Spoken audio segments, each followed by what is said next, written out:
Powered by Arkansas, for Arkansas. This is Inside Arkansas Football. What's going on, Razorback fans, and welcome to the Bet Saracen Inside Arkansas Football postgame show. I'm Andrew Ellis. He's John Neighbors. We got Cameron Green in the studio, and our vibes are great because we just got to witness the most historic in-state battle decades. No, not decades. Centuries in the making. The wait was worth it. The Hogs get the win 56-14. A game largely dominated by the Arkansas Razorbacks, though it did get hairy there for a bit in the second quarter. John, you were there on the scene. We got live reporting, boots on the ground in Little Rock. The Hogs take care of business. Did it go the way you expected and the way that you had hoped and dreamed it would go, Johnny boy? Well, I will say, Ellis, that I think my prediction when we did our preseason predictions, I had 59-3, and it wasn't 59-3, but I also did not think it would go that way. I didn't think that we would have like 35 points scored in 5 seconds, like it felt like the very first of the game had. And then I also did not think that you would have a scoring drought like you did. I didn't think we'd have some of the weird plays, some weird turnovers, all of that. But it doesn't matter what I think because the Arkansas Razorbacks dominated. They were the better team. They showed they were the better team. They win 56-14. I know we'll talk about specifics about good, bad, indifference, give updates on everything. But overall, it's really tough for me to be really that upset by the performance of the Razorbacks, especially given the circumstances of other teams in college football, which we'll talk about. But still, I feel good, look good. Arkansas had some really good stuff. You dominated. Moving on to the next one, you're 2-0. Yeah, these in-state matchups, these precious in-state matchups, you can't take them for granted. Just ask the Sunshine State about that. Coming into this game, I feel like we all felt that the Arkansas offense would be able to move the ball. There was not really any question about could Arkansas score on Arkansas State, but we all looked at what Arkansas State did in week 1 against SEMO, throwing the ball around with Jalen Rayner, throwing the ball around with Corey Rucker, a guy that everyone was talking about. Shout out to our guy, John Beckman, coming into this matchup. And we kind of looked at that Arkansas secondary and we're like, all right, is this going to be a shootout? There were a lot of people, and by the way, I'm not shaming these people, but there were a lot of people who felt like this game was going to be close. I think a lot of that was the Arkansas defense, that pass rush, that secondary. Would they be up for that challenge? Would they, have some of those deficiencies that we saw in week 1 show up in week 2 against what we expected to be a better offense? I got to be honest, John, I thought the defense played better in this game than they did against Alabama A&M. Not like night and day different. You look at the total numbers, though. Arkansas finishes with 630 yards of offense, 285 for Arkansas State. A good portion of those kind of came there in that last little stretch. The defense, to me, I thought played better in week 2 against a better opponent, incrementally, I'm sure. But you have 5 sacks, you have 10 tackles for loss. I thought that group looked a little bit better in week 2.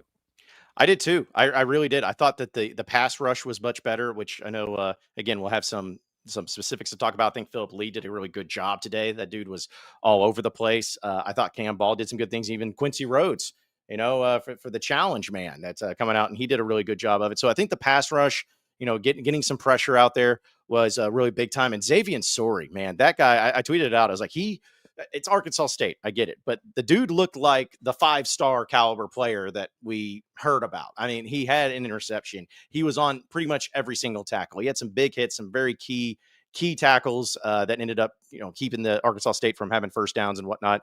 But I'm with you. I think the defense, which last week, they had that rough start. And it's not to say the defense was perfect today, but given the circumstances, given how much they were out there on the field, and given the type of offense they were facing in Arkansas State and a very dynamic quarterback that they went up against Rayner, I thought the defense, I'm with you. I thought that they performed really well, and I was really happy to see them step up in that role. And again, knowing the depth issues that they have, not a lot on defensive line, but I think that they played great, and it's got to give you at least a little bit more confidence moving forward, especially in this next week against Ole Miss.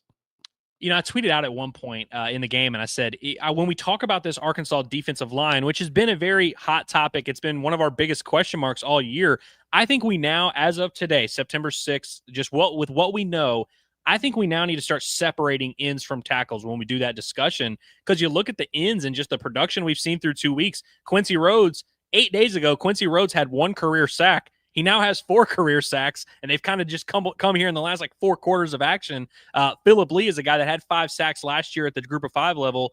Looks to be a playmaker. We'll see. We'll await an injury update there, but these ends are starting to make some plays. And for those guys to come up with some sacks, We challenged them pregame. We'll talk about that in the post-game accountability, but it's good to see them step up.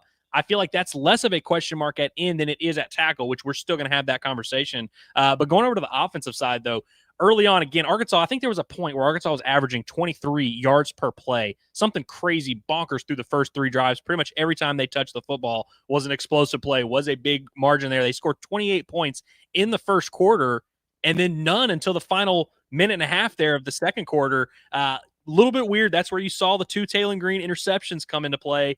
Looked a little sloppy. Do you feel like that was just Arkansas getting a little too confident? I mean, they took this matchup personally, came out on fire, maybe just kind of let their guard down for a little bit, which we felt like was the only way they were not going to move the ball offensively. Yeah, no, I think that was the case. I really felt like the execution, the game plan, everything that Bobby and the team had dialed up was exactly what it needed to be. And you had big plays, big explosive plays, which we had been hearing about in fall camp and hearing it from a Mike Washington. And then Taylor Green just doing his best impersonation of Matt Jones out there, having some big runs. Like, I just felt like it was so clean and crisp. Not to say that they just fell apart for any specific reason, but it kind of felt like, all right, the Arkansas State got settled in a little bit. Like, you had a 2, 3, 4 just nails drives. And then after that, you're going to hear the response. You're going to feel the response a little bit. And again, I know we'll talk specifics, but Taylor Green, when it felt like he threw that first interception, it just felt like it changed. It just felt like he reverted back to the Taylor of old from a year ago, or even his career, that he threw another pick that was really bad. But even in some of the easier throws, even in some of the throws that had guys wide open, he was not hitting them. He was leading them too far. It was a little bit overthrown. He just felt like, oh gosh, man, is this going to be the guy that if he makes one mistake, he falls apart? I'll give him credit. He settled back in. It just took him a little longer. And I'm concerned because you're not going to have those opportunities like you do against Arkansas State that you will against Ole Miss or Memphis or Notre Dame, where they'll make you pay for it a lot more. But that was something that I felt like from the offense where everything was nice. It was great. But as soon as a couple of things of adversity hit, that seemed like it was wavering there pretty good. Yeah, I felt like that last drive, and I think they got the ball back with about 3:45, 3:50 left in the second quarter. So plenty of time, to go execute your offense, and they did that. They go down, get a drive. Taylor's legs became a big part of that drive. You could tell, Arkansas State scores to make it 28-14 late in the second quarter. That's a football game. Like, that is a ball game. That is not a blowout. That is not a, hey, we're going to play our starters the second half. That's a football game. And so you mentioned the response to adversity, and I agree. It took about an hour of real time for that Arkansas offense to kind of find that magic that they had early on. And I like that on that last possession of the first half. It wasn't just, you hit a big explosive play. Oh, Mike Washington finds a seam. Oh, you find Omega Blake. Consistently converting third downs, running the ball, throwing the ball, kind of doing everything, having to just hunker down and play offense and execute. I thought that was really important to go into halftime. The difference between 28-14 and 35-14 felt massive right there. And then, of course, Arkansas carried it in. I think they scored on their next 2 or 3 possessions in a row there offensively. You look at the numbers. So Taylor leads Arkansas in rushing. Did you know that Taylor had not had a 100-yard rushing game at the University of Arkansas? I didn't, actually. I thought he had at least one, but I guess not. There must have been, maybe there was a game where he had 100 and then got sacked below it or whatever, but like this was the first time since 2022 Liberty Bowl where Arkansas had multiple 100-yard rushers in the same game. KJ Jefferson and Rashad Dubinion did in that Liberty Bowl. Here you have Taylor Green goes 9 for 151. I don't know if that's a career high, but it's definitely the most he's had at the University of Arkansas in 2 years. Mike Washington, who had, I believe, 8 carries last week, only 9 carries again this week, 116 yards. So that's good to lead the Arkansas rushing attack. 29 carries for 321 yards. Taylor has the 4 touchdowns. Spread the ball around similarly to how we saw last week. Omega Blake leading the way, but C.J. Brown gets in there. Jalen Brown gets in there. Raylan Sharp has a touchdown early. You got the tight ends going in the second half. How'd you like that offensive distribution? You tweeted at one point, I love a Petrino offense. That's kind of the line of the season, I feel like. Did it kind of give you some of those good vibes of we're spreading it around, similar things? Yeah, no, it absolutely did because, again, we can sit here and talk about, the opponent that they played and, you can't really take anything from it. I don't care. It's kind of like going out and, in basketball, a team that goes out and hits 13 threes against Stetson. It's like, you still got to make them. Like, it's not like anything changes. Yes, is the equality of opponent, but it's not suddenly like, the 3-point line's closer against Stetson. It's like, no, you still have to hit them. Yeah. And it's the same thing with, to me, in this one in particular, with it comes to the passing game, you still have to hit the targets. And the fact that you are distributing it means that it's not this year of, oh, we got Traylon Burks, and then let's just hope that it ever opens up other people up, or Matt Landers, or last year, Andrew Armstrong. I love the fact that it's being evenly distributed. I love the fact they're getting people involved. I mean, you have Rohan Jones out there hitting the wheels and going downfield. I mean, I love how that looks. And to me, that's only going to open it up, because I know that they're going to prepare for other things too. But say if you're Ole Miss, it's not like, okay, well, here's our game plan. We got to make sure we stop this one wide receiver. It's like, man, we had 2 games so far, and they've had multiple catches by multiple people. There's not just one go-to player. They have multiple ones, and that's what at least will keep the defenses on their toes. Yeah, I mean, in terms of the quality of the opponent, like nobody is under any misconception that Arkansas has beaten 2 quality teams by any stretch of the imagination. Nobody is under the impression that Arkansas faced a real test today, that they're facing the kind of level of talent they're going to face in the SEC. Nobody is saying that. I hope people understand that. But I'm with you that, like, you still have to go out there and execute. You still have to play. We've seen Arkansas not dominate in these settings plenty of time. If there's any fan base who should kind of be able to appreciate that. And frankly, I mean, listen, I'm not here to ring the bell and be like, hey, this was the best performance ever. But I just don't know how many, there's so many people who were like, hey, Arkansas is going to struggle in this matchup. Hey, Arkansas is going to be in a shootout here. They're going to be in a close competitive game. I mean, I had people that I respect in the media today tell me there's no way Arkansas covers. They were like, I just don't see a way Arkansas blows this team out. So it's like a lot of that narrative has turned into, well, Arkansas State sucks, which, listen, you're not going to get an argument from me there, but it's just nice to see your team go out there and lay the smackdown, look like the SEC team. When you looked out on that field, you didn't have to question, wait a minute, now which one of these teams is the SEC? Which one of these teams has guys that are going to, have a chance to play in the pro level? Like, you didn't have any question about that. And I got to be honest, at the line of scrimmage, John, I thought Arkansas was better offensively and defensively, like more dominant in this game than they were against Alabama A&M. And I didn't think they lost the line of scrimmage by any means last week. But I mean, we just didn't see the defense getting in the backfield consistently. 10 tackles for loss. Ian Gerfard gets in the backfield and tackles a guy and puts him on the ground. It was unbelievable. You had the pass rush show up. I thought Arkansas's corners, by the way, and I'm sure we'll talk about Kenai Walker and Corey Rucker just absolutely clamping them. I thought they were more physical. They played some man coverage, looked good, and I felt like offensively it was good to see Arkansas. They didn't run the ball a ton, but it was good to kind of see, hey, we can control a game through the ground if we really need. And when in doubt, we have a quarterback that's like an ace of spades that we really need. We'll pull out that quarterback run game. But I felt like Arkansas, I have no qualms with how they handled the level of competition. I mean, when you cover a spread by more than double digits, I'm not going to be the one. Like, there's things we can nitpick and there's things we can point to and say, hey, this is something you got to clean up. This can't happen again. But you're definitely not going to get an argument from me in terms of how Arkansas handled the test today that was in front of them. No, not at all. Not at all. And I know we'll talk a lot more about it, but I want to remind everybody that here on Inside Arkansas Football and our postgame show, our coverage is presented by our title sponsor of Bet Saracen. Won some money today on Bet Saracen. Thank you, Double R, and those prop plays, man.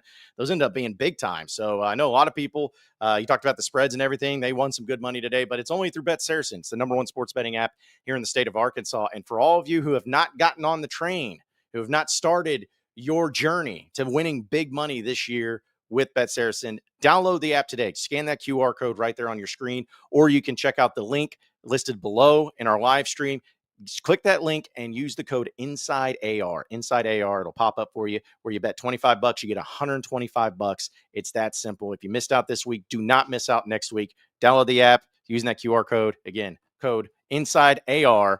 Bet $25, get $125 with the Bet Saracen app. Yeah, Andrew, I think that, again, I know we'll have your chats folks too, because there's a lot going on there, but you talk about just not having any complaints to it. I don't have any complaints about today. I'm not going to sit here and say that everything was perfect, but I'm also not. We talked about it all week leading up to it. It's like, what can happen to make you feel better about the Ole Miss game? Like, if Arkansas goes out and dominates, no one's surprised because it's what you should do. But if it's a close game, then it becomes a problem. Did anything happen today that made me feel better about that Ole Miss game, which I know Ole Miss and Kentucky was a game itself, but is there anything that happened today that's like, oh, now suddenly I feel better about the Ole Miss game? Not necessarily, but it did reaffirm some of my beliefs and confidence that, hey, this offense is legitimate. Hey, Taylon Green is that guy. Mike Washington had some big explosive plays. The defense answered the call. I think the defensive line maybe got a little pissed off and wanted to challenge themselves to play better. Whatever it was, I don't really care. But I feel like after this game with Ole Miss coming up, do I feel better about it because of this game? No, but I certainly feel just as good and just as confident to where, hey, I still don't know what this team is, but I'm not going to sit here and say they're going to get blown out by Ole Miss and they have no chance in the game whatsoever. Absolutely not. And by the way, I watched a good portion of that Ole Miss game against Kentucky earlier today before Arkansas got going, of course. Ole Miss starts the game with 2 god-awful interceptions that get behind 10-0. I actually thought it was a pretty impressive performance, all things considered, by the end of it on the road. Kentucky's, a team that beat them last year when they were a better team, to go in there and win and kind of control that game. I know it was a 7-point game by the end of it. Kentucky literally kicked a field goal with 8 seconds left to make it a 1-score game, but it was really a 2-score victory on the road when you spotted them 10 points. We'll talk about the Ole Miss matchup 100%, but I'm with you that this was and we talked about it coming into the game, like this is a matchup, and it's why so many fans in the state did not want this to happen, because you feel like, hey, there's not much for Arkansas to gain, but there sure is a hell of a lot for them to lose, and that's the lens you view the game through. It's very rare to go into a game like this and come away feeling infinitely better about your team. It's just not something, because again, you blow them out, you're supposed to do that, but it's easy to come out of this game and feel a lot worse. And so for Arkansas, I felt like there was only like maybe 5 to 10% that you could even possibly make me feel better, but about 80% you could make me feel worse. And they made me feel about 5% better, if I'm being honest with you. Like, that's kind of the lens I view this game through. Probably not the take people want to hear. They want to hear you're the best team ever, or you're the worst team ever. I feel like Arkansas's solid. They did what they were supposed to do. And again, like I think there's not much you can get out of this game in this particular venue and all that. We haven't even touched on the War Memorial stuff, but I felt like Arkansas got as much as you could given the context. Absolutely. I think that you got to stay healthy, and we'll have I'm sure some updates on some certain players on what their health status is, which actually, is pretty by important. the way, John, can we just say that the game ended 8 minutes ago or 18 minutes ago. We're in the same context as you guys. The injuries just happened. There are no updates for an injury that happened a half hour ago. That's not really how it works. Will Sam Pittman be asked about them in the postgame? Possibly. We'll find out in 45 minutes, just like everyone else will. But there is no possible way for us to give you an update on an injury that happened a half hour ago. I'm sorry. Yeah, and trust us. Well, as soon as there is an update, we will pass it along. We will let you know. But yeah, I think that as long as everyone's staying healthy and all of that, there's some key pieces, and hopefully there's nothing too serious about it. I know that on the radio broadcast that said that Monty Harrison was on crutches, so I didn't like that. I know that Philip Lee went into the injury tent, so there's definitely something to be on the lookout for. That Xavier Sori was a little bit banged up. So again, we don't know the severity of anything. We don't know if anything's precautionary, but it's definitely going to play a factor, because we've talked about it all year long. This Razorback team, as talented as they may be in certain spots, you can't do it if you don't have depth. And especially because the guys I just mentioned, besides Monty Harrison, it's like all of them are on the defensive side of the ball, which is absolutely where you cannot afford to have any guys get lost. But hopefully everybody ends up being healthy. But, you talked about being 5% better, feeling 5% better about the Ole Miss game. I'm still not going to predict Arkansas to win. I'm just going to be honest about it. But I certainly, if you told me though, right now that Arkansas beats Ole Miss, I'm not going to say it's the shock of the nation. It's not going to be the craziest thing ever. I like Arkansas's chances in it. I really do. If the game was to happen today, I like their chances in it. And it's based on what we've seen so far, because we only know what we know. We've only know what we see in 2 games. And so far in 2 games, Arkansas's put it forth. And what is that now? 9 touchdowns total for Taylon Green in two games? I think 10 passing and 1 rushing. Or maybe, 1 or 2 rushing, because he had 6 passing touchdowns last week, 4 passing touchdowns today, 1 rushing. That's right. Yeah. So even more. So 11 total. Yeah. So that's just, again, that's the good stuff. That's the stuff you want to see from your quarterback. So I'm excited, man. I'm happy with it. I'm happy with the result. Weather was beautiful. Fans showed out. Again, I'm happy. Nothing to be upset by. I'm very happy. I mean, like we've said it a few times, but this could have gone so much worse, and we're so aware of that. And I don't want people to lose sight of that. And I also don't want people to misconstrue what we're saying as this team is flawless. They don't have anything to work on. There weren't some things that happened in this game that you don't like seeing. And you mentioned the injuries and the depth. I think that's one thing that when we get to the nitpicking section, we're not there yet, but when we get to the nitpicking section of the show, we will definitely touch on that depth. And hey, you had a lot of starters get banged up. And what's that going to look like? And you're playing an opponent in Arkansas State. You haven't had to play a full 4-quarter game yet. You played 2.5 quarters last week. You played about 3 quarters today, and that depth and that front line is already starting to get banged up a little bit. What's it going to be like when you're playing 4-quarter games week in and week out? Will Taylor Green, by the way, be able to sustain the physicality that he showed in today's game? I mean, because he was electric with his legs. He also took some hits. He hurdled a guy. Like, are these things he's going to be able to do week in, week out? We can have that conversation. And by the way, we will. We talk about this team in depth. We talk on the air every day. We talk about this team. We're going to talk about how this looks moving forward. But you're right. I think that's the right mentality of like today, 24-hour rule. We're going to celebrate this. We're going to enjoy it. And I think Hog fans should, man. I mean, especially because how many people in the state have been dreading this and like really were nervous about this. And I'm not saying they're wrong to be nervous. Like, I understand that. That's a potential humiliation. And we know what that's like. And so I think that Hog fans should definitely enjoy this. And I know there's a lot of people in our chat and in our fan base that have buddies that are Arkansas State guys, and you get to kind of rub it in their face a little bit, which, by the way, our boy John has entered the chat. We do have a word from John Beckman coming soon. Yes, with a bunch of you, I'm sure that are going to have those takes. But yeah, I'm looking at it from the perspective too of, you know, what was the way that you're going to win games this year? We talked about Taylor Green being great. Like that's how you're going to win games. How are you going to be able to maintain and keeping him upright? Well, it's by pass protection and blocking, which I think Arkansas has done a good job of giving him plenty of time. And it's just, these are the things that we have heard about and that we wanted to see being executed. And in these 2 games, they've been executed and they've been looking that. So as far as today goes, though, was there a certain player? I know we did our challenges and you'll have the accountability session, but was there any player that you were surprised by how well they played? Like, just like, oh, wow, that was pretty incredible. I mean, again, we're going to talk about it in accountability, but like it's Kenai Walker for me. That's the guy that I challenged. And, you know, I saw someone in the chat that gave me credit for being right about him. I don't even know if I was right. I challenged him because I was not sure if he was, capable of giving us a performance like that. One, he looked like a veteran. I mean, physically, he does look the part. Like if you had no other context and I just showed you film of today's game, you'd be like, holy cow, that guy's big, physical. He looks like an NFL corner. And he's experienced. He's been in the SEC before. I felt like it was, we needed some stability there at that corner spot. And by the way, Arkansas played just him and Julian Neal for pretty much the entire game. Last week was a different setting. You're playing Selman Bridges a little bit. You're playing Jaheim Singletary, who did come into this game, got penalized a good bit earlier. After that, they rode at those 2 corners. And I think today you saw what this first-team defense kind of can all look like together. We'll see if they can all stay on the field. But I was very impressed with Kenai Walker. I want to read some stats here on Corey Rucker, who, by the way, there's a reason people were talking about him. It's not like he's just this bum. Yeah. Targeted 9 times, John. Caught 3 passes for 20 yards. 2 of those were third down receptions that were well in front of the sticks, so virtually a no effect on the game. They pretty much took Corey Rucker out of the game. Julian Neal had some reps on him. He made a nice tackle on him there in the 3rd quarter. But Kenai Walker was a big part of that. That is the most emphatic accepting of a challenge I think I've seen in a while. Yeah. Yeah, I think so too. Like, I think that just the way that, like him of all people, which I know he's been talked about, and I know that people have brought him up, and there's somebody he brought in, but I don't think anyone was saying in the offseason, be like, man, Kenai Walker's got to bring it. Kenai Walker's got to be this guy if they're going to be good. It was a lot of other guys. It was other guys stepping up, and then we start hearing about Kenai Walker a little bit in fall camp.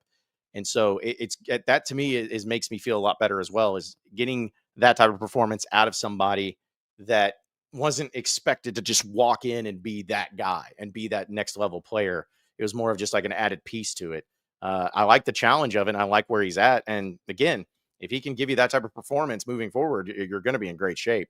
It's just a matter of, did they do enough? Can they continue to do enough? Can they continue to build upon it and stay healthy, one, but also someone like Kenai Walker, not let it just be this one game thing, like be able to build upon that performance and the confidence that you can have.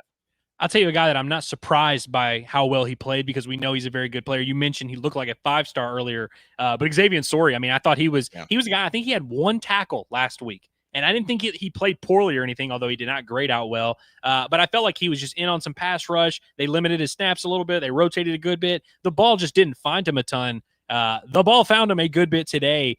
Steven Dix had 10 tackles. Xavier Sorey goes for 14 tackles, a half sack, which he split with Philip Lee, I believe.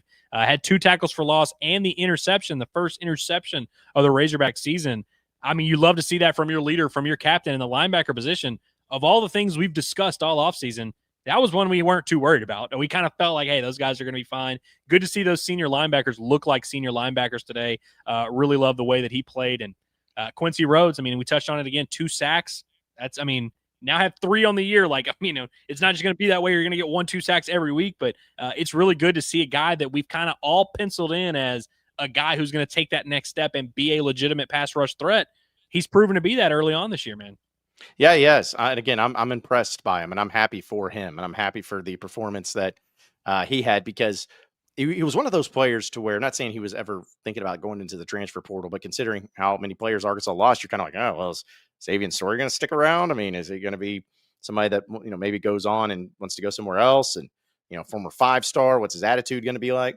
And he stuck with it, man. He was like from the jumps, like, I'm staying here at Arkansas. And you kept hoping that maybe, he would be able to step up with him and Steven Dix and look really good as an SEC caliber linebacker group. And that's what they are. And that's what they're looking like. And, I know he's got banged up a little bit, but man, yeah, I'm happy with Xavier, and I'm happy with the overall performance that he has had today, but also kind of the pressure that's been put on him too, in a way of like, dude, you got to carry a lot of this defense. You're one of the few guys that returned from a year ago. Our D line has no depth. Our secondary is just a brand new group. So you got to be the leader. You got to be the guy. You got to be the one that steps up. So far, it seems like he's answered the call on that pressure too. Before we hop into the chat and hear what all you crazies have to say about this awesome game, because I'm sure you all just responded rationally. I'm sure you're not drinking Kool-Aid. I'm sure you're also not angry for some unknown reason that no one can explain. But before we do that, I do want to give a shout out to the second team offense. I love the second team offense. I thought, KJ Jackson led a touchdown drive last week, threw his first career touchdown to Mike Washington, that play where he got absolutely obliterated and gets it out. And then after that, there was some shakiness, some miscommunication, some things they need to clean up. I thought the offensive line had some moments of sketchiness in that game last week. I thought the second team offense, it was only one drive. It was a 99-yard touchdown drive led by KJ Jackson, 6.5 minutes. Threw the ball over the yard, threw 70 yards, hit the tight ends a couple times, kept the ball in some options and looked good. He ran in his first career touchdown. I thought that second team offense, which started again at the 1-yard line, I thought that was really impressive. It was good to see them take a nice little step forward from week 1 to week 2, because I think we all came away from last week saying, sheesh, man, that first team offense was awesome, but if Taylor Green gets hurt, Arkansas might be going 3-9. I don't know if that's not necessarily true now, but I feel a little bit better about that second unit, and just good to see KJ Jackson playing, getting some experience, and looking a little bit better in his second opportunity. No, I'm with you. That's another thing too, is we wanted to see KJ Jackson in there. We wanted to see what he could do. We wanted to see him get reps, because the more reps he gets, and one of these opportunities that's going to end up happening for him, you want to see, all right, he's not just throwing him into the wolves and never having any idea what's going to happen. You want to see that from him. And so to me, yeah, he was a guy that I'd love to see him get that confidence too. Because not to say, as you said, like, he didn't play awful, but it just means so much more to where if it's Ole Miss or Notre Dame or whoever, and Taylor gets banged up, and you got to throw this guy in. If the last thing that we saw from KJ Jackson was just a very average to below average performance, it may be bad for his confidence, maybe bad for the Hog fans' confidence, maybe bad for the team's confidence. But if the last showing that we had from KJ Jackson was looking really good and crisp and clean, suddenly that's just a boost of confidence for everybody, not just for the fans, but for the team, for the coaching staff, for himself. It can really make a difference. So I was really happy to see him go in there and have that type of drive and look as good as what he did. Well, hopefully in a minute we'll have some updates. I don't know how long, I don't know what the timing is at Little Rock, or where they go to do the press conference, or how long that's going to be before we start getting some things from Sam Pittman. Hopefully before we're off the air here, we'll be able to give you some type of injury update, some type of anything. But we got to address our boy, who did. Everyone's giving him a lot of crap, but he did show up and face the music. Shout out to John, we appreciate the super chat, buddy. Says, good game, Hogs. Razorbacks were the better team today. Penalties and mistakes cost us. Time to move on to Iowa State. Y'all guys do a great job covering do great coverage of the Hogs. Best of luck moving forward until we meet again in the playoffs. Peace. So John Beckman is not going with, hey, we just aren't very good and maybe we're not going to be able to beat SEC teams. He just is like, hey, wasn't our day. Few things few things didn't, we're off, a couple penalties, couple things going on. We didn't get out yardage by 400. We'll meet you in the playoffs. Okay. Iowa State did get a big win over Iowa today. We'll see how you handle that next week, but good stuff from John Beckman there. Yeah, I listen. I appreciate it. I respect it, and it's something that he deserves a lot of credit for. It was fun, man. It was fun having you, and hopefully you still stick around and still mix it up with us a little bit because it's a lot of fun, man. We got a lot of fans from other schools that jump in, and Arkansas State, you're always welcome, just as long as we won. And so now that Arkansas's won and you guys don't have to play again, we don't care. There's nothing you can say. So as long as that's happening, that's okay with me. So. Real quick though, before we get moving on, I want to let everybody know about our friends over at Goat Lab Brewery, as well as Goat Lab Red, the new Fayetteville location, where it's the #1 pregame, postgame, and even during the game location that you can go to when it comes to having some of the best options of signature brews and signature burgers. They have the brews like the Razorback, Tusk Light. These are their beers. They're the ones that brew them, and they are fantastic. And they have the location that is brand new there in Fayetteville on Garland Avenue at 1214 Garland Avenue. It's the Oak Plaza on North Garland, for those it's kind of next to the old Mr. Burger, to give you an idea of where that's at. But either way, they got the signature burgers that you can come and check out. And then if you're feeling a little hungover from today into tomorrow, well, great deal for you is that if you go into Goat Lab Red, you can get all you can eat pancakes and your choice of 2 Goat Lab brews and or 2 mimosas for just $16. Can't beat that deal. 2 brews or 2 mimosas, all you can eat pancakes, $16. Cannot beat it. Again, check them out today at 1214 Garland Avenue in Fayetteville. It's Goat Lab Red, your new game day tradition. Okay, so a few of the chats that I know we'll try to get to, Ellis, and talk about some other things too, but wanted to get to some of our people out here giving the super chats. Appreciate it, like Spectre Streams. He said, Arkansas State got that ass whooping they asked for. Now that they can take themselves and their 5 fans back to Jonesboro and shut up, LOL WPS. I love that. Spectre Streams is a legend of the post games.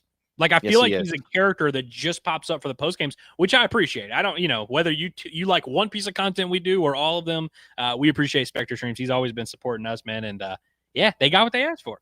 Yes, they did. Yes, they did. Also, shout out to Fishman for the super chat. He says Vegas tried to push the curse button on us in 2 quarters. Go Hogs, good win. So yeah, I feel you.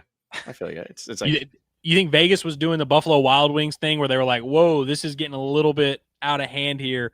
Well, it's funny. I tweeted out something about the over. I'm like, 62 was like too low for the over. And then they just didn't, neither team scored for like 15 minutes after that. It did end up cashing fairly easily. But for a while there, I was sweating out the spread, which, by the way, every single one of us at Inside Arkansas predicted Arkansas to cover the spread. So as much as we get hated on for not knowing ball, I don't know, man. Yep. Also, a shout out to our guy, Captain Solo. Captain Solo, and one of our residential guys. Major super chat. Thank you so much, Captain Solo. But super chat is in. He just sent me a PayPal. But he said, glad to have this one behind us. Much praise to the improved defense. Love seeing KJ as well. We are still leading the SEC. WPS, your Alaska connection. Actually, no, that's not Captain Soul. That's Kelly and James Jacobs. My apologies. I saw the name and it was the username. So that's my bad, Captain Soul. You're love too. But also shout out major to James Jacobs for the Alaska connection there. Because again, I had 2 different things going on there. But Captain Soul, if you want to give us that super chat, you can do that as well. But no pressure now, buddy.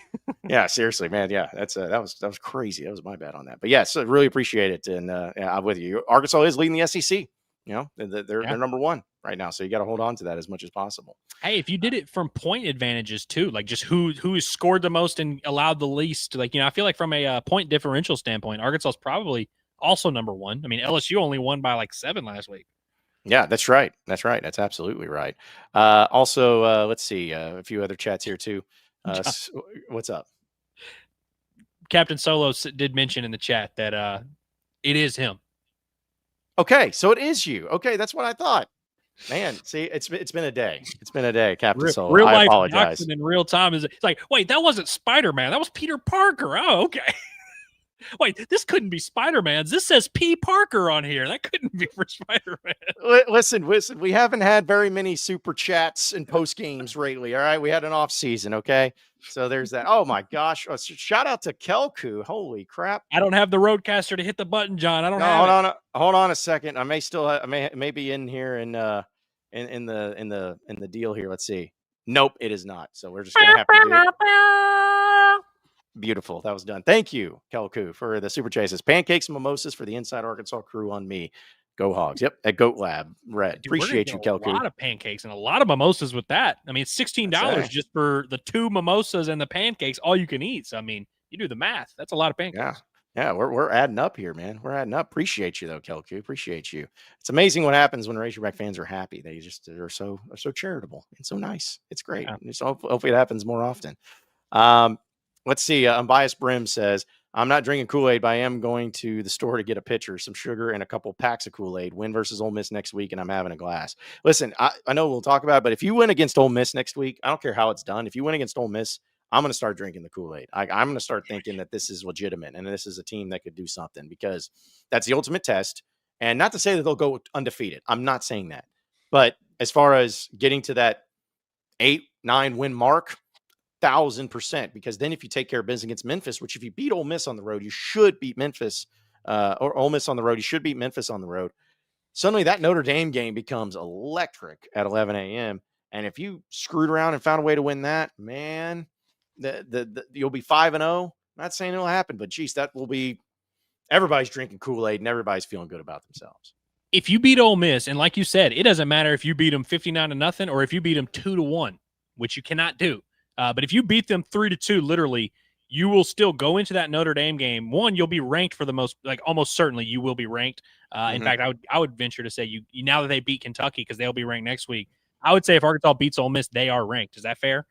Yes, 100%. I think so. Just because you got some quality wins and you've looked good, and going on the road against a top, what would Ole Miss be, a top 15, top 20 team? Yeah, you'll be somewhere ranked. in that range. I don't know. I think they're like maybe 17 right now. So yeah, we'll see where they're at. But yeah, if you beat Ole Miss, you're ranked. You beat Memphis, which you avoid that trap, which, by the way, we throw the word trap game around lightly these days. If Arkansas beats Ole Miss, that Memphis game becomes the trappiest trap of all traps. But you get by that, all of a sudden you're going to the Notre Dame game.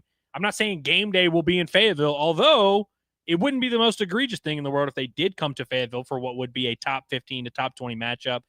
You would at the very least have a ton of buzz around you. You would have the Sam Pittman media darling, the wow, everyone counted out Arkansas and here they are. You'd have all the guys that have been hyping up Arkansas all offseason would be doing their victory lap, which I've already seen a couple, by the way, that are like already like, you guys said we were going to suck, huh?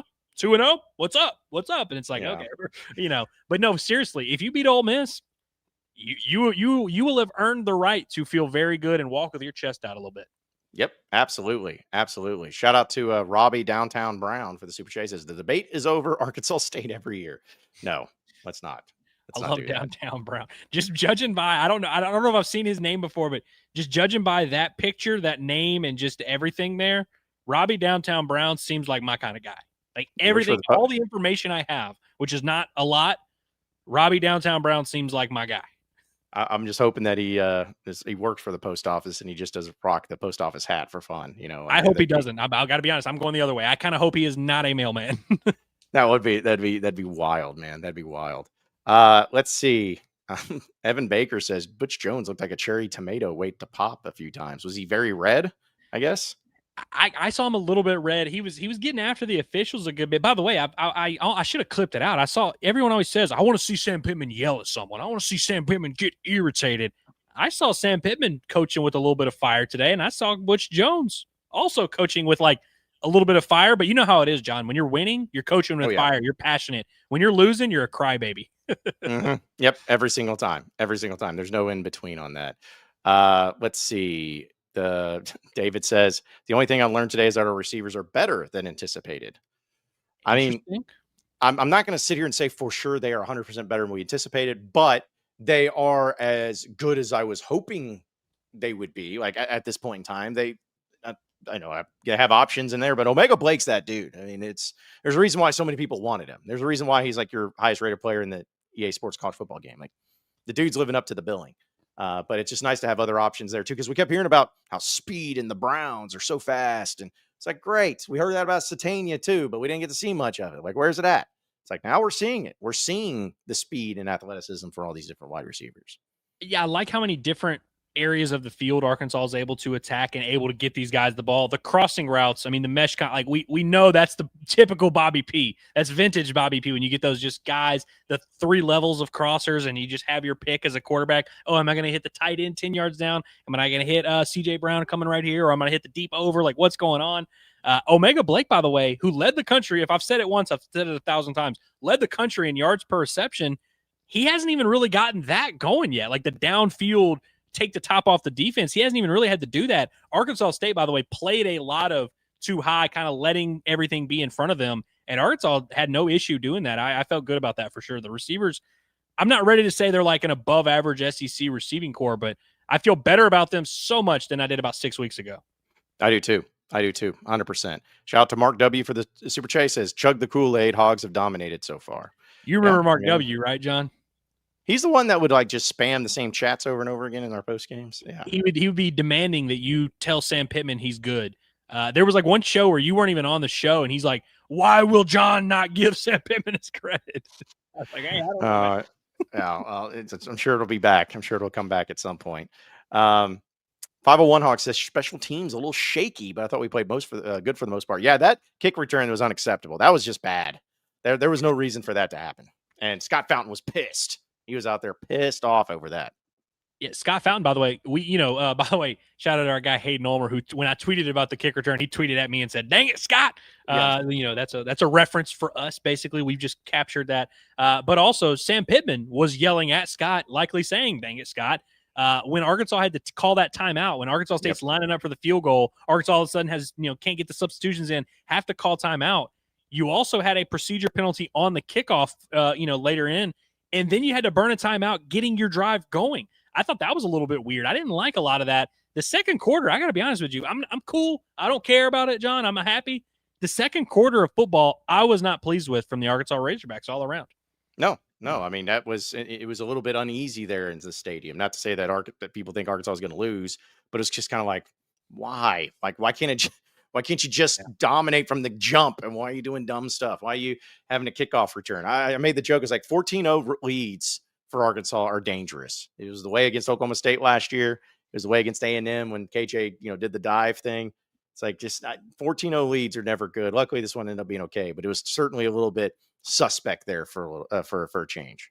Dude, I used to be the biggest Scott Fountain hater a little bit. Like I would always kind of talk about how I thought he lied on his resume, and I wasn't sold. But it is funny with special teams. There's only like so many things that happen. Only a handful of plays each game. You have a few good years of kickers. We're like, hey, Scott Fountain, low-key might be the man. You have Scott Starzak looking good. We gave Scott Fountain a lot of credit. Now all of a sudden you have this, and now you're just right back to being the bum and being the idiot. You're getting chewed out by Pittman, and everybody wants you fired. It's just the name of the game. But I thought that was funny how many people were like, classic Scott Fountain. That was the first time they've allowed a kick return under Scott Fountain. But as a special teams coordinator, you're responsible for your units. When they F up, we're going to make fun of you. It's just how it works. Oh, yeah. Yeah. And it's like you're the first one that they're going to look at. You did something wrong. It had nothing to do with the players being in the bad lanes or making bad tackles or bad decisions or anything like that. Nope. It is 100% your fault. And that's the problem. But we'll have some more of your chats, folks, and some more to talk about. Appreciate everybody tuning into the Inside Arkansas Football postgame show presented by Bet Saracen, but also OZK Insurance, our friends over at OZK Insurance.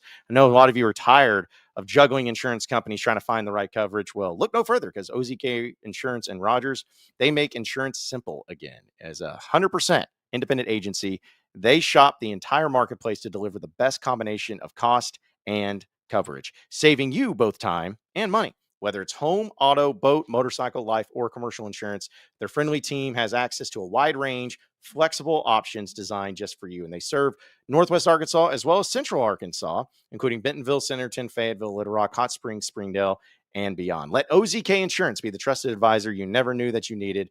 With over 600 five-star Google reviews, they are the best in the business. So start today with a free online quote at ozkinsurance.com. Or you can call them today at 479-715-4200.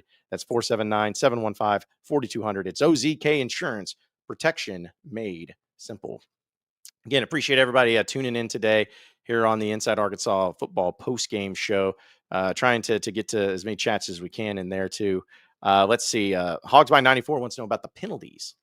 Yeah, it was I would say that was like a minor area of concern. 8 penalties total for Arkansas, just under 100 yards at 92 yards. And it helped Arkansas get that one touchdown they had in the red zone. John, I thought I was going to be queued up for my bold prediction about the red zone stuff. It would have worked if Arkansas had not committed multiple penalties inside the 20 and gave them a fresh set of downs. But you also had a touchdown wiped out by penalty. So it's like there was a lot going on. Arkansas definitely, a little bit more sloppy in week 2, because that was something they did not struggle with at all in week 1. And I think one thing we learned about the Pittman era is it's not like every year they're bad with penalties. It's not like every week, but it just pops up every now and then. They just do weird, sloppy stuff on occasion. I will say 30 of Arkansas's 95 yards were 2 plays with Jaheim Singletary, who they immediately took out of the game. Yes, exactly right. Exactly right. I like this also from Joshua. He says, talking about KJ, really glad to see Talon taking care of himself and not taking unnecessary hits in that hurdle, though. Dang. Yeah, that hurdle, I was thinking beauty. This time it wasn't like Auburn where he just karate chopped the dude in the face. This time he actually held his own, and it was a great hurdle. But it's like, from Major League, nice catch. Don't ever effing do it again. I'm sure that's what Bobby Petrino was going to say to Taylor when he came on the sidelines. Great hurdle. Don't ever effing do it again, because that's how you're going to get hurt. But it was funny, John, because they had just read a quote from Sam Pittman about, we were talking to him about Taylor Green, and he says, the whole thing about, if you're playing not to get hit, then you're playing not to get drafted and all that. Right after they do that, Taylor rips off a huge run and slides perfectly. And it was a smart play. I love that Taylor did it. I'm with him. I'm like, hey, yeah, conserve. Don't take all those hits. But they were like, oh yeah, he's going to encourage his quarterback. Take those hits. And I'm like, let's relax a little bit. Yes. Okay. Encourage him to get the first down against, Texas on the road late in the fourth quarter. But when you're playing Arkansas State, you got a 3-touchdown lead. Maybe on 2nd and 4, don't try that extra effort to go get the first down if it means that you're going to get hit really hard. Be selective in there. Let's see. Hog Fan says that A-State quarterback is a good player. Yeah, I mean, he is. I would agree with that, man. He's a gamer. He's tough. I mean, it's funny. Arkansas ended up sacking him 4 times. The reasoning for why I thought Arkansas was going to struggle to get to him is because he's really escapable back there. He just makes stuff happen, dances around, and he's tough to tackle. I thought he looked like a veteran quarterback who you don't want to face if you're a Power 5 team and you're playing against a group of 5. That's the kind of quarterback that gives you some nightmares. I thought Arkansas did a good job being prepared for his skill sets. Yeah, I thought so too. I thought that, again, the defensive strategy against him was really good. And, they stayed at home, and there was a couple of guys that ended up getting wide open, but, they did a good job overall. And not saying that they got bailed out, but there was also, I think it was in the second quarter, maybe, that there was a touchdown that got called back because it was, what it wasn't offensive pass interference. It may have been. It was I think it might have been a hold. Oh, no. It was hands to the face. That's right. Hands to the face. So I was like, that, again, those are the little plays, man, that can make such a huge difference if it goes the other direction there. But yeah, he is a really good player. He is that. Let's see. Finch said the first quarter taking legitimately 1 hour is crazy work, fellas. Yeah, that was absurd, man. Absurd. It's actually crazy. John, you scheduled the screen for 8:30 because you just never know. Sometimes it's a 3.5 hour game. Sometimes it's a 4 hour game. Sometimes 4.5. Sometimes barely even 3. After the first quarter and even in the second, I was like, dude, this is going to take a while. I felt bad because when there was a very serious injury suffered with about 1:14 in the second quarter where the whole team came out, took a knee. They didn't show the replay of it, but it seemed like it was a pretty bad hit. So best of luck, prayers, for him. Yeah. But when that was happening, I was kind of looking at my clock and I'm like, dude, this is going to be a 2.5 hour first half. Holy cow. The second half did zoom by, which was good. But yeah, early on, it was a slow pace. Yes, it was. And it was just, I kept looking up at the clock and I'm like, it's 8.5 minutes left in the first and we got 4 touchdowns scored. Yeah. It's like, geez, man, that was rough. Vids for me says, anyone else see Bale get that tackle on the punt? He was smacking his head after like a psycho. I saw him and our boy Ashton get a big hit, get a big tackle there too. So listen, special teams got to be special, and they just keep bringing it, man. I love that, man. Devin Bale, as we know, is a little bit of a psycho. He kind of is wired that way. He's and by the way, he's small. I mean, obviously he's a punter. He's got a little bit of meat on his bones, where he's not a small human being. He's just small compared to football players. But he definitely does. He's not scared to stick his nose in there. I love that. I mean, I seriously do. I don't care if my punter is a guy that doesn't want to tackle people. It's not going to bother me, but I love it that he's a psycho. Yeah, I do too. Brian Curry says, contrary to what Broyles had everyone believing, the state, it didn't spontaneously combust and the sun will rise tomorrow. Well, I mean, I think it's a little bit deeper than that, but sure. Nothing bad happened. That's just the way it is. We talked about Taylor Green having 100. Did he have 100 yards in the first quarter, like David said? I think he had 101. Wow. I mean, that one play, was over. It was like a 63-yard touchdown or something like that early. Then he had another like big 25-yard run right off the bat. He had 100 yards pretty quick. 64. I couldn't remember. Yeah, 64-yard touchdown, and then he had like another 20, 25-plus yard run. And so then, yeah, I mean, just one more, little carry there. But he did a lot of production and not a lot of carries.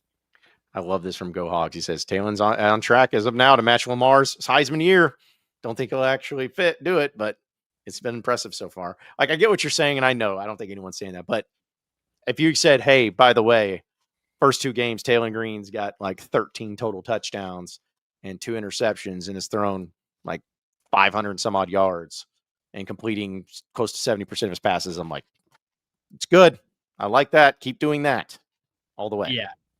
Lamar, I remember Lamar having 7 touchdowns in the first half of their first game that year. And I remember like in the moment being like, holy cow, like who the hell is this kid that has Bobby Petrino cooking his offense up for him? Like, this is crazy. Lamar, his big week 3 game was against Florida State, where I think he had 6 touchdowns. And so Taylor, I mean, listen, I'm not saying Taylor is going to be Lamar. I've actually pushed back against that notion where I'm like, I think you guys are underselling how special Lamar Jackson is at everything. But I mean, Taylor is, senior quarterback, clearly has improved. He's a little bit more, comfortable there. This Ole Miss game is now set up for him where it's like, if you want to get that conversation going, you want to kind of announce yourself as that guy, here is your stage. You're playing against Lane Kiffin. You're going to Oxford against a program with a lot of buzz. Go out there and ball out against them. I'm not saying I am 100% saying Taylor is not going to win the Heisman or be in that discussion, but he's one big game away from that conversation really rolling downhill. Yes, absolutely. Absolutely. Shout out to Hafra for Super Chase says, let's be irrational. KJ Jackson next year equals electric. Yeah, why not? I mean, let's just go ahead and start talking about next season with KJ Jackson. Sure. Listen, as much as you want, you use the term electric, I love what I love from KJ was how composed he looked and how just, detailed, oriented. Like, he just looked like he was in control. That's what I want to see out of KJ. I want KJ to be a game manager plus. And I don't say that as a knock. I want him to be a guy that takes what the defense gives him, accurate, decisive, quick, and then can make some plays with his legs. I don't want to see electric KJ Jackson. I want to see the KJ Jackson I saw today. Yes, exactly. Also, shout out to Ricky V for the Super Chat. Says, y'all being disrespectful. Hit the like. I assume he says hit the like button. So yeah, you are being disrespectful if you have not hit the like button. Be fans of ours. Enjoy us and hit that like button here on the live stream. Ricky 5 is related to the Ricky 4 that we know. The 4th, you mean? Is that the one that we're talking about? Is this the 5th one? They finally did it? Yeah, maybe so. Maybe so. We'll have more of your chats again. Appreciate everybody tuning in, but I want to remind everybody that here on Inside Arkansas, we have Walter Christmas lighting, which Halloween's around the corner. I mean, it was a beautiful day out there, but it got a little chilly. And it's a little chilly out there now here in the state of Arkansas, which means that fall is going to be here before you know it. Includes Halloween, and you want to make sure that your house is lit up for Halloween the best way possible, looking good, and being the talk of the neighborhood. Well, don't worry about doing it yourself. You don't have time, right? You don't have time. So have the professionals do it with Walter Christmas Lighting, where if you sign up for Halloween lights, you get your Christmas lights for 50% off. So you're getting a great deal with it, but they provide the materials, any color, any pattern that you want. They are the ones that install the lights. They do free maintenance on it in case a strand goes out or anything like that. And it's completely hassle-free with no tangled lights. So give them our guy Brett a text today at 479-459-1380. That's 479-459-1380. You can also check out their Facebook page right there by scanning that QR code or going to their website at walterchristmaslighting.com. It's Walter Christmas Lighting of Arkansas, your professional lighting experts. Okay, so just got a few, which, by the way, Andrew, I'm going to just go ahead and be very unprofessional about this, but you may have to get Cameron on here in a little bit because my microphones are going to be dying here very soon. So, but we may have to do that. But should I just wait until you stop making noise and then kick you off, or what? If my audio mic starts going through my computer and it sounds like I'm talking like R2D2, then you'll know something happened. But we'll just have it on the ready. But I think we're going to be okay. But let's see. Also, Heartbroken Hawk says the 2 interceptions were awful decisions, but I like how he recovered from it. Was also able to return to form in the 3rd quarter, which I think was big. I think it was really big for that. Yeah, you mentioned it, John, that like there was a window there where it felt like a little bit of an unraveling happening. Like it kind of like, and we've seen this happen before. I mean, he went like 2 quarters without completing a pass in that A&M game. We saw him in Auburn kind of struggle and then finally make a big play later. you'd maybe like to see that response to adversity happen sooner. But am I crazy for thinking the second interception that was to Jaylen Brown he could have gotten some help from Jaylen Brown on that one? I think so. I'm not blaming Jaylen Brown, but yeah, it's definitely one of those that are like, come on. You had to at least get in front of it and force an incompletion. You know what I mean? Right. Play DB there a little bit. Yeah, because I honestly felt that there was that one play. I may have been Jaylen Brown too. Arkansas got a pass interference call, defensive pass interference call against Arkansas State, but the wide receiver didn't even really fight for the ball. It was almost like he was trying to sell the call instead, and I did not really like that. I don't remember what exact point it was that happened, but something like that. I was like, I don't like that. I wanted to see something different, but either way, they won the game, and that's what it's all about. So, Stripius Wig says, curious about y'all's comments on the offensive line. I thought they looked better today than they did last week, and I didn't think they looked bad last week. I mean, I thought pass protection, they've been very good for pretty much, for the 2 weeks that we've seen. They look good in both games, I thought, from a pass protection standpoint. Here's one thing I'll say about the O-line. I don't think they're the most physically imposing, like just run it up the middle and move you off the ball, offensive line, but they're very athletic. Like I think Corey Robinson and Fernando Carmona there on that left side, that's two nimble guys. Fernando Carmona is a tackle playing guard. Marion Harris at right tackle, that's another very athletic guy. You can do some creative things schematically with that. I think the best run we've seen from Arkansas in the run game has been kind of out on the edges, some sweeps, some stretches, getting out on the edge, and I think they have an athletic offensive line that kind of fits. I think they might have found something there in the run game. Obviously, you got to do it against way better fronts. So we'll really see. The Ole Miss game will tell us a lot in that regard because Ole Miss is pretty solid up front. But I thought they looked better in this game than they did last week and haven't really had any protection breakdowns. No, not at all. Not at all. I did want to bring up a few things, though, real quick, because I know we're going to talk all about with our accountability report as well as the report card and all that great stuff. But as far as some of the games of note to look at, Ole Miss took care. Okay, see, sorry. Now we're losing you a little bit. Okay, so dude, I going on to I went on to ESPN and I was like, oh, I'm gonna check the scores, and that video started playing, and then it just went to crap. So you're good now, though. Yes, okay, as long as I'm good now, that's all that matters. But still, I was gonna say that Ole Miss and Kentucky, the team you're playing, of course, next week in Ole Miss, 30-23 beats the Wildcats in Lexington. So, not the craziest or the worst, but it's at least gives you a little bit of feeling that's like, okay, well, they're not the greatest team in the world. They're beatable. You can go in and beat them. So felt good about that. And then I guess Florida getting beat by South Florida was the other big note here in the SEC. Certainly makes you feel pretty good. Mm-hmm. Yeah. How about Mississippi State putting it on Arizona State right now too? What's that score right now? It's 17-3. It was 17-0 Mississippi State. It's at half 17-3. So crazy things could happen there. LSU struggling with Louisiana Tech. How about that? Fighting Andrew Ellis's. It's 10-0 in the third quarter. Somebody asked me this week, someone that I grew up with was like, hey, are you coming down to Baton Rouge for the game? And I'm like, what? What game? They're like, Louisiana Tech. They're playing in Baton Rouge. And I'm like, no, I'm not coming. Yeah, don't be coming there. You don't want to go to that. That ain't the way you want to do it. Not in that regard. Like, go if you want to go to a different game, go to a different game, but not that one. Yeah. But man, I love how it's all set up to where madness and chaos can happen. Because like for instance, Oklahoma's up on Michigan 14-0 in that one, and then you got Auburn beating Ball State 21-0. You also had there was another one that I was seeing that I was wanting to bring up. Oh yeah, and then Missouri beats Kansas, so that was a high scoring affair, but Missouri gets out of there with a victory. Missouri impressed me today. I got to be honest; they look good. Yeah, I don't like that. That quarterback's dangerous, man. Mm-hmm. No, again, I just hope that somebody finally puts them in their place, and then they can just go away. Because I'm going to be pissed if we're here, they're 6-0 or something. We got to hear about them in the playoff conversation. Yeah. I just don't want to deal with that at all. Just don't want to deal with that. Let's see. Also, there was another one. South Carolina State's kicking off right now.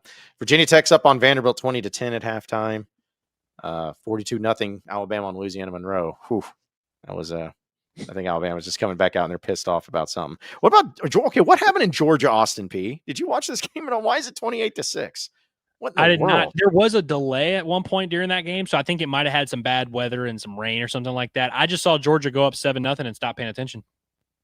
That's weird. Yeah, I mean, again, you got to win, but just funny seeing like Georgia, who has more talent than anybody in the SEC, roughly, and you just struggle a little bit. I mean, even Texas, I know they ended up beating San Jose State pretty handedly with the final score 38-7, but man, they were looking pretty suspect. Arch had, I don't know how to word this without sounding like a real hater. Arch had, and I'm not exaggerating when I say this, the worst 5 touchdown performance I've ever seen. And like it obviously scored 5 touchdowns, so cool. But like the worst I've seen a quarterback look in a 5 touchdown performance. They showed a stat at one point that he was like 11 for 14 with no blitz, and then like 0 for 4 with a pick against the blitz or something like that.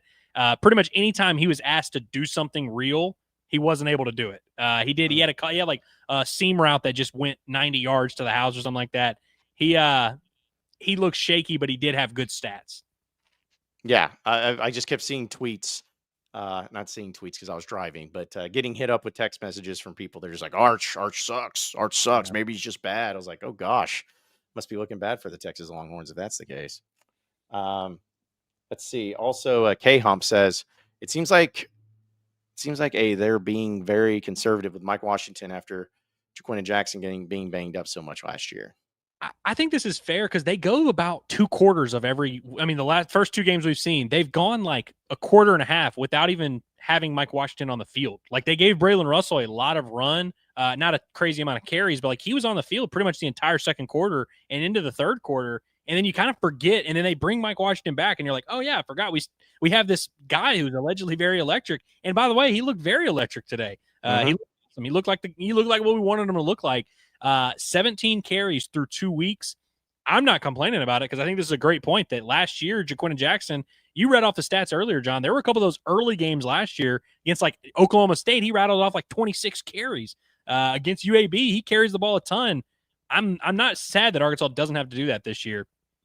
Yeah, not at all. Also, Caden brought this up about Rohan on that. He says he's a beast. Rohan Jones is a beast, and I really hope we can utilize him this season. I'll tell you what, he had some speed on him, man. On that play, I was shocked. I'm like, whoa, okay, so he can. Not saying he's a wide receiver, but he definitely turned on the jets, and so you saw kind of what the type of athlete that he could be there at the tight end position. Yeah, it seems like Platt is the more well-rounded guy of, big, physical, and can go out and catch a pass here and there. But like Rohan definitely has a little bit more of that top level speed. I mean, you saw it. It was just a little flat like that. The play that he caught that ball on supposed to be like a 7-yard gain. You know what I mean? Yeah. He just turned it into a house call. You don't really see that much out of the tight end position. It is also funny how many people I've seen tweeting that are like, I mean, this guy, he's way better than Luke has. Like, holy cow, man! Like, we can everything's different. I'm like, okay, let's pump the brakes a little bit. But I think Arkansas's got what they need at the tight end position. Yeah, I don't have any issues with what the tight end has shown so far. And if it's Rohan Jones or if it's Jaden Platt or if it's, I guess his name just escaped me now. The other tight end, Andreas Poski. Didn't get to see Posk much today, but we know he's going to be involved a lot. But again, I don't care who they get the ball to as long as it's effective. I don't care if it's tight ends. I don't care if it's wide receivers. I don't care if it's running backs out of the backfield. I don't care about any of that. All I care about is the offense effective? And after 2 games, I would say, yes, the offense is very effective. Speaking of running backs out of the backfield, shout out to Braylon Russell, the money maker, cashing that yards after the catch prop. He cashed it by about a half yard. Like literally, I think it was 5.5, and I think it was 6 is what he got. But we love that. 2 targets, 6 yards after the catch. We'll take it. Oh, man, all day long. In fact, I got to look at it real quick according to Bet Saracen. Because I bet the plus 400 of Braylon Russell over a half receiving target and over 5.5 yards after the catch.